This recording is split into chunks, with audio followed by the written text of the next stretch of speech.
I have to say may well be simple, but they're true.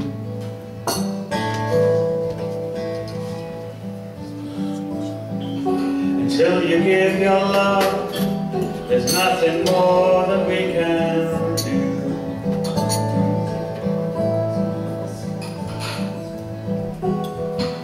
Love is the opening door. Love is what we came here for. No one could offer you more. You know what I mean. Have your eyes really see?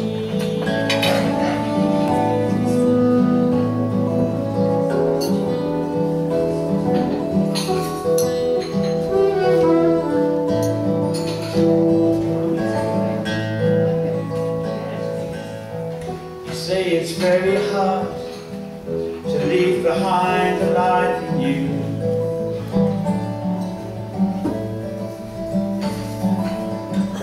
But there's no other way, and now it's really up to you.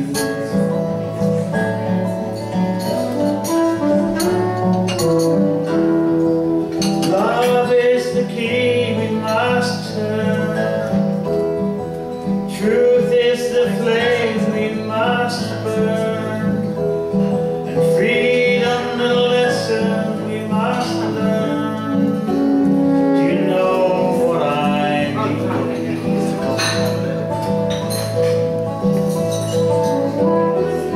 Have your eyes really see?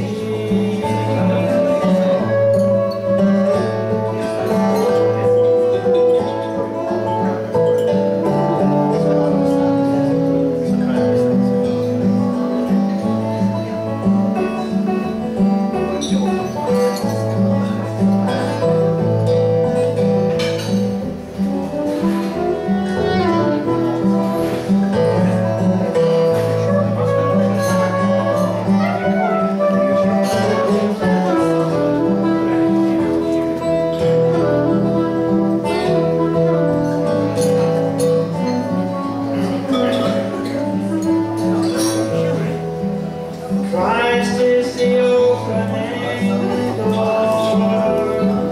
Christ is what we came here for.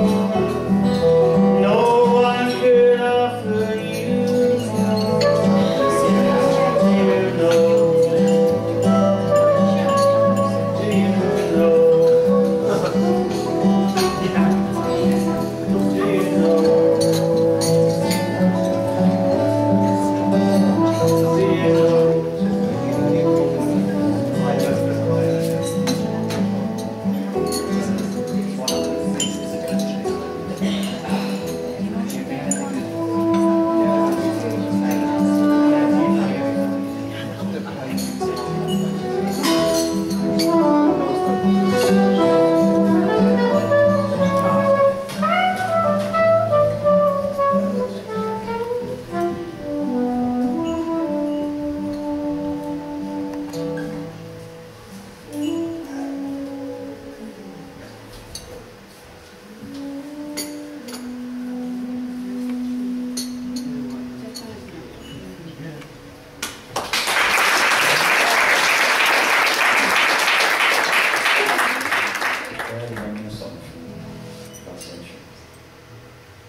Child arrived just the other day, came to the world in the usual way. There were planes to catch, bills to play. He learned to walk while I was away. He was talking before I knew it, and as he grew, he said, I'm going to be just like you, Dad. I'm going to be just like you. Cats in the cradle and the silver spoon, little boy blue and a man in the moon. But when you're coming home, I don't know when.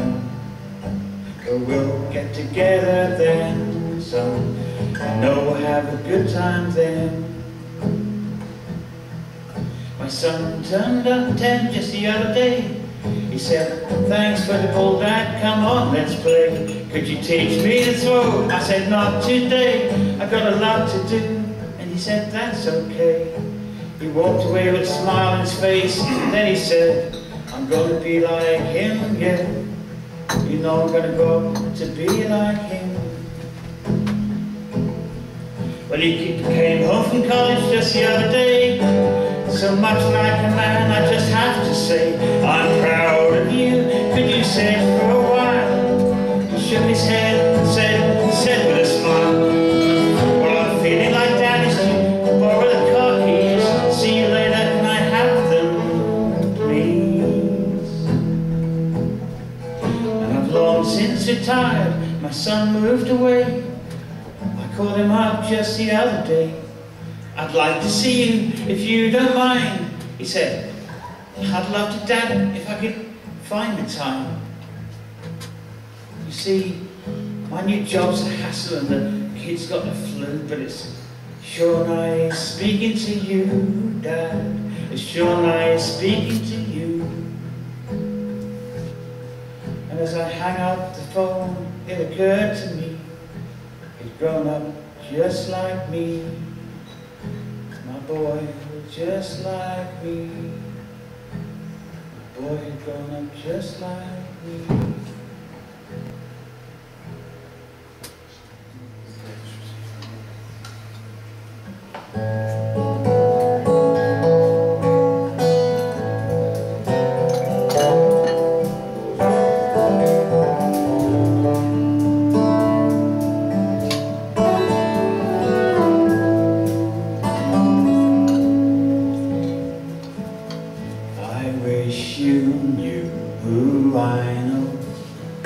I wish I could endear you to the one that I have learned to love. But I've been stepping lightly, and I believe quite rightly, so you've always known just where I stand.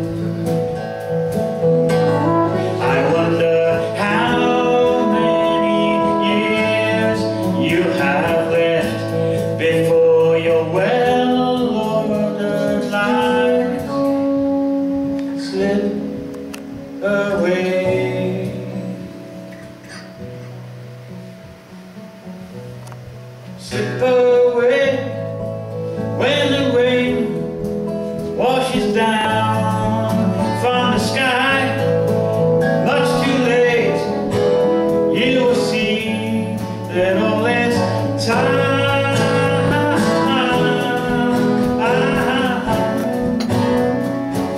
you've been living on a landslide.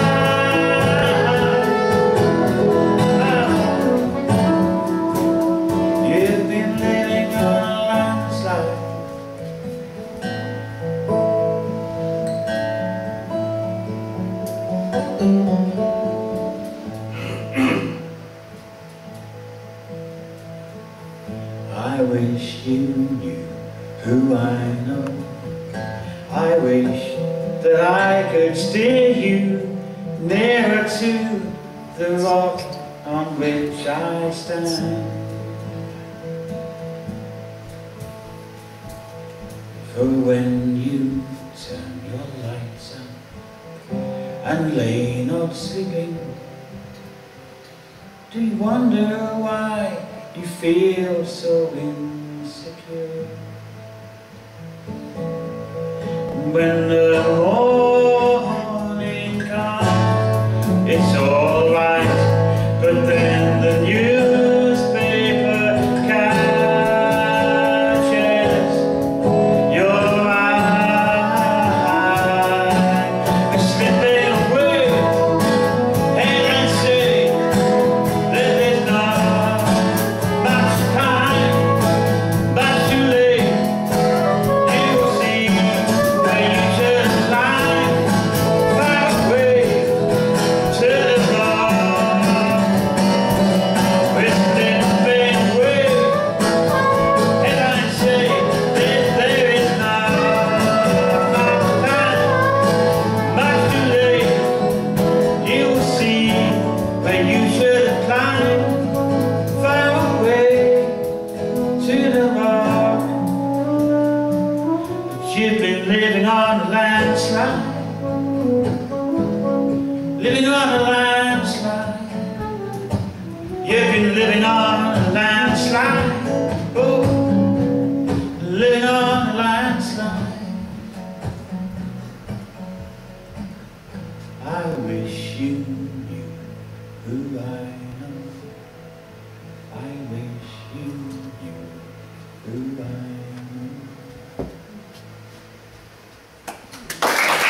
Good evening.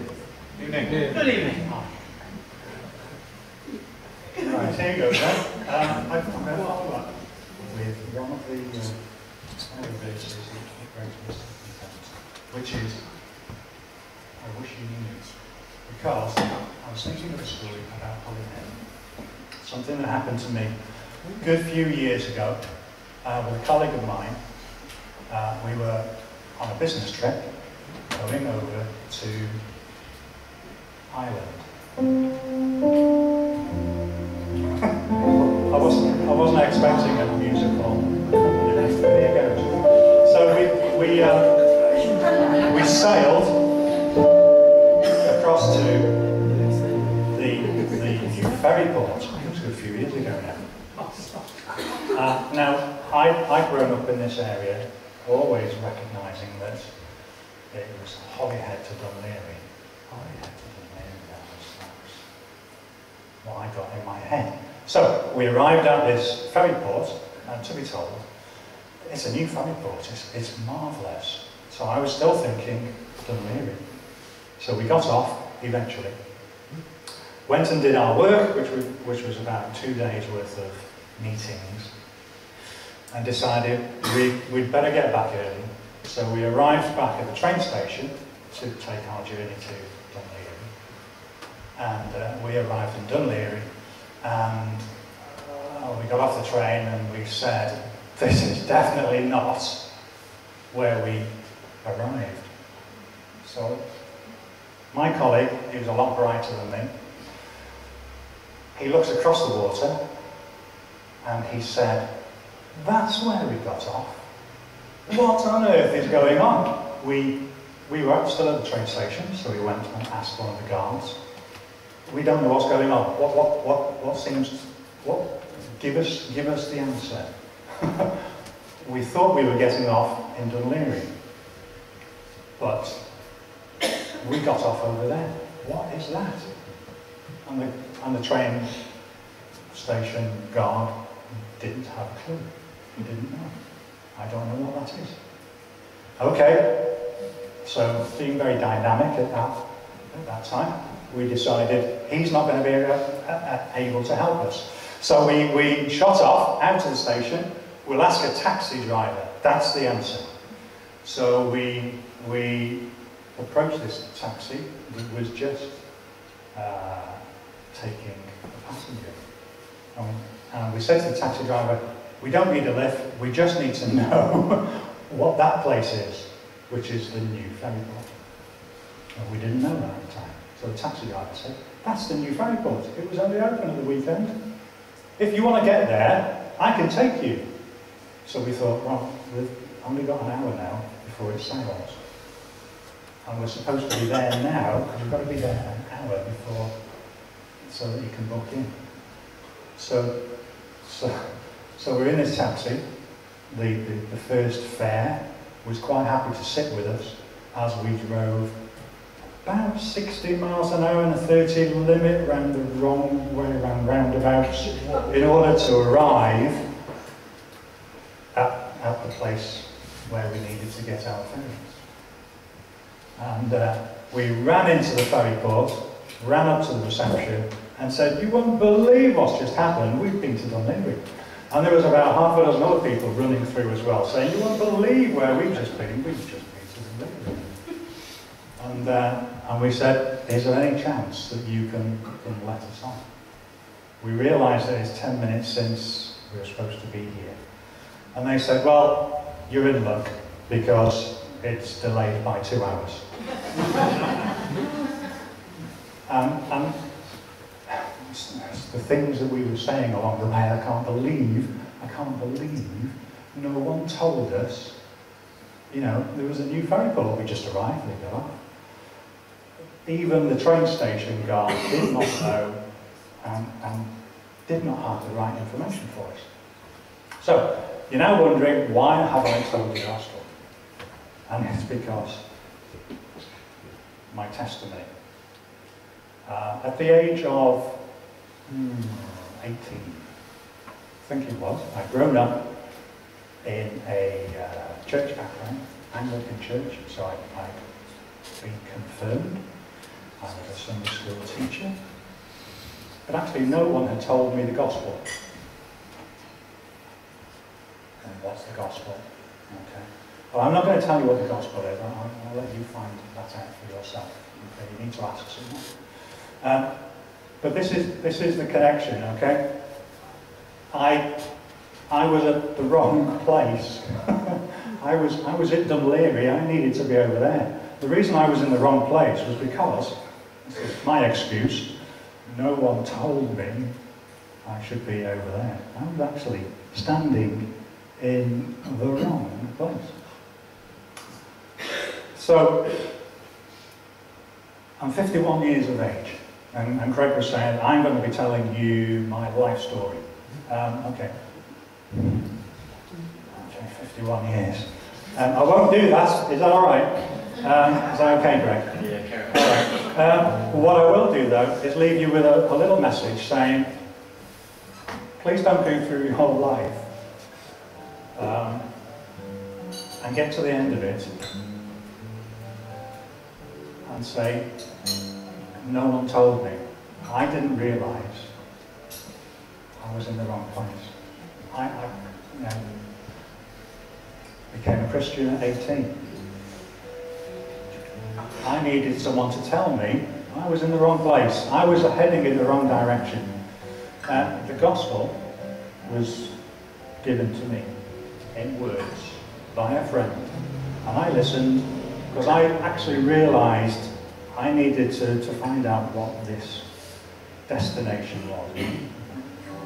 At the age of 18, most young people kind of go through that phase, don't they, of what's life all about? Thankfully, someone told me. Okay. If you need that message, the gospel message, tonight, then find someone who knows the correct destination for you. They can tell you all about it. Okay. Well, it could be Greg, or it could be me, or it could be the person you're sitting next to. Okay. Thank you very much.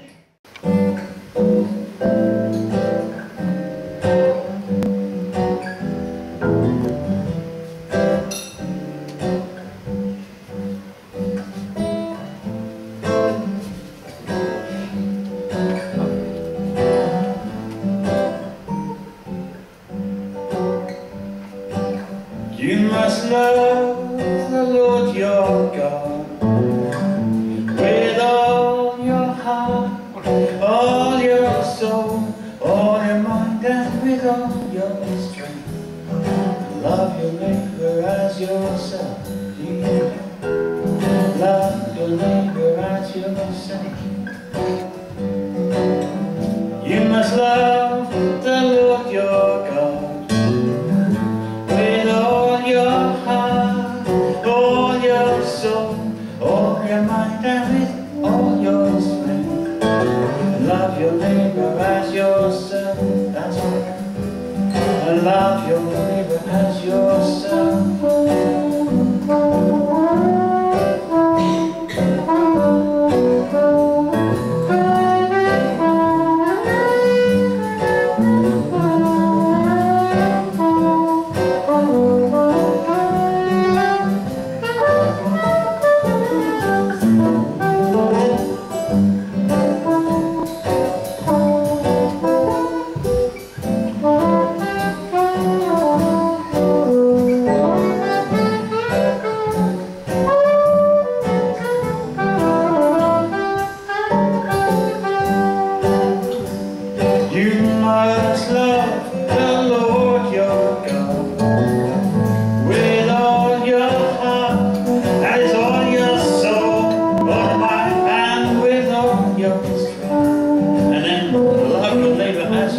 Love yourself. You must love your neighbor as you love yourself.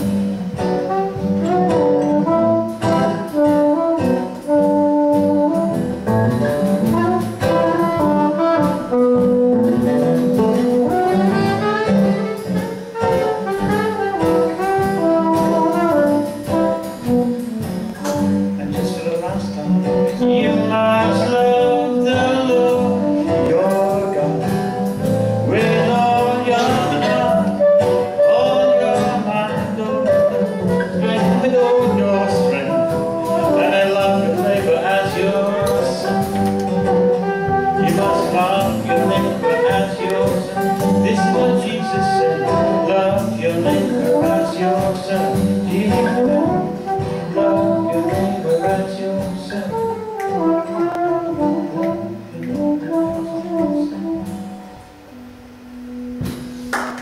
Is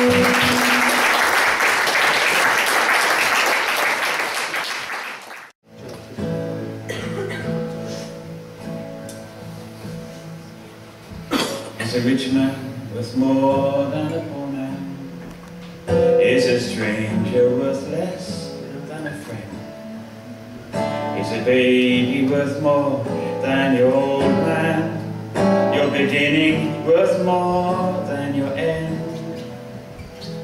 Is a president worth more than his assassin?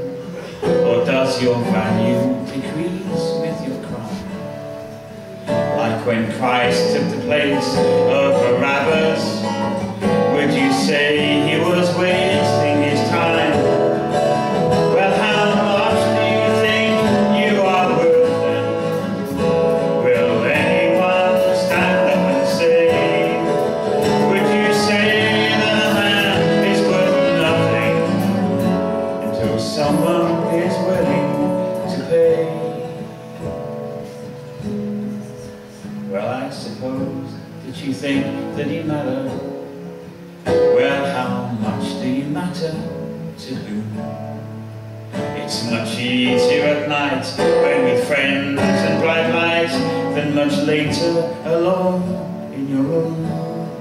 Do you think that they'll miss 1 in 10 billion when you've finished this old human race?